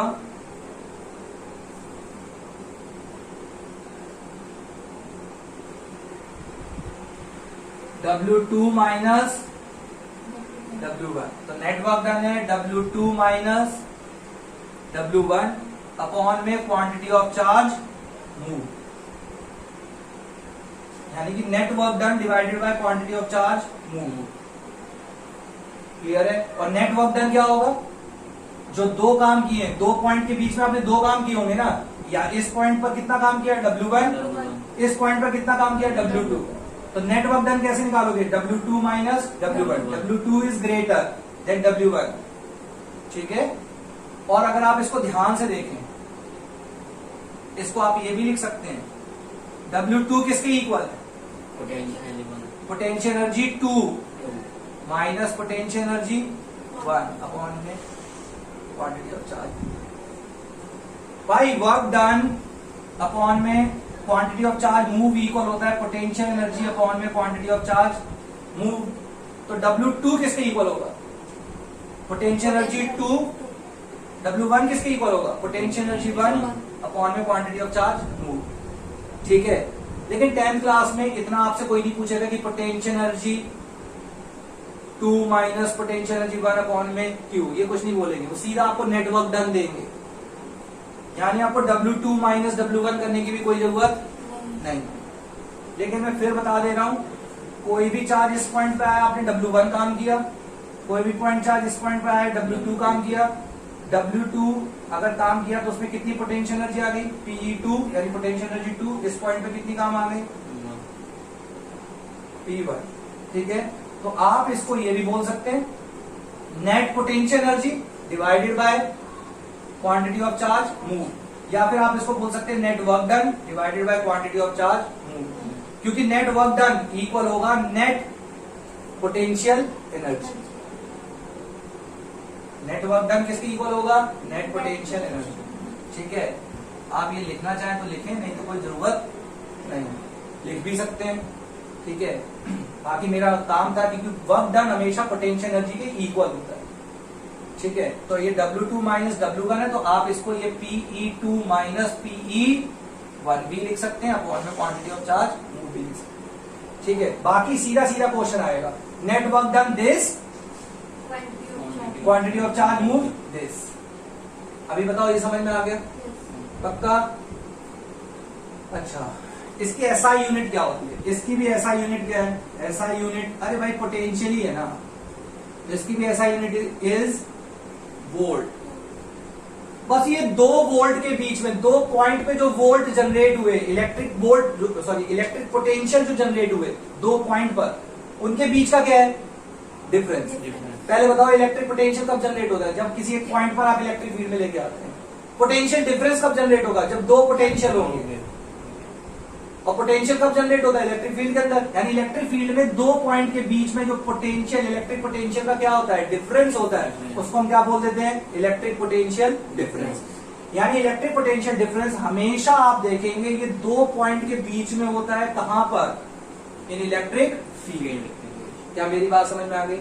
इसकी एसआई यूनिट वोल्ट क्यों है? क्योंकि भाई ये सीधी सीधी बात है, पोटेंशियल ही है। ठीक है, बस ये पोटेंशियल डिफरेंस क्यों टर्म आ गई है? क्योंकि 2 पोटेंशियल के बीच का ये क्या है? डिफरेंस है। निकाला कैसे जाता है? Net work done divided by quantity of charge move. क्या मेरी बात समझ में आ गई? ठीक है, पक्का? और नेट वर्क डन हमेशा किसके इक्वल होगा? नेट पोटेंशियल एनर्जी अपॉन में क्वांटिटी ऑफ चार्ज मूव। ठीक, क्लियर? कुछ पूछना है इस बारे में?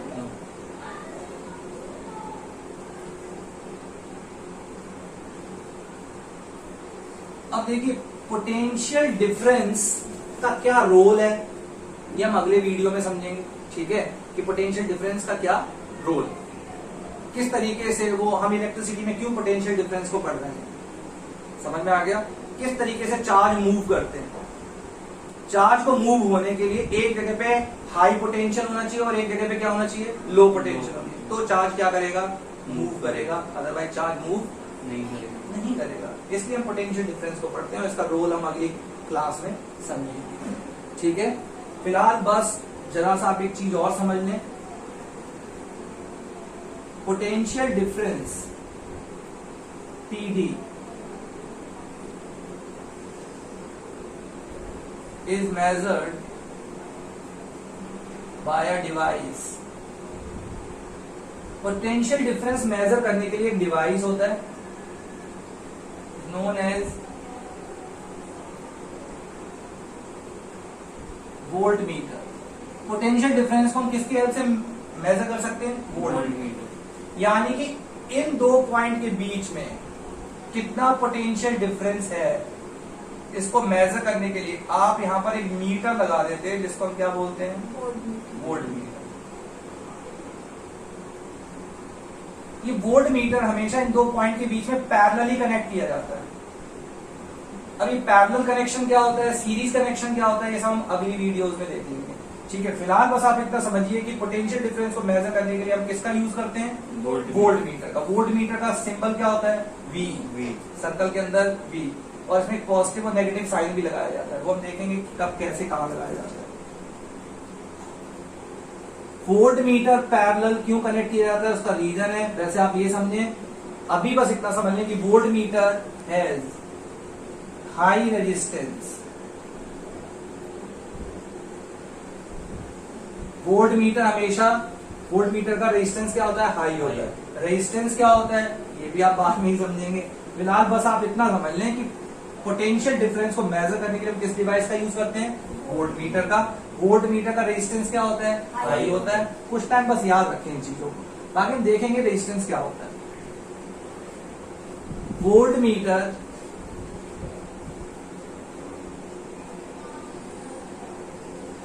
इज ऑलवेज कनेक्टेड, कैसे कनेक्ट किया गया है? Parallel. Is always connected parallel between two points, between 2 two points. और ये 2 पॉइंट कहां होने चाहिए? Between 2 points in electric field.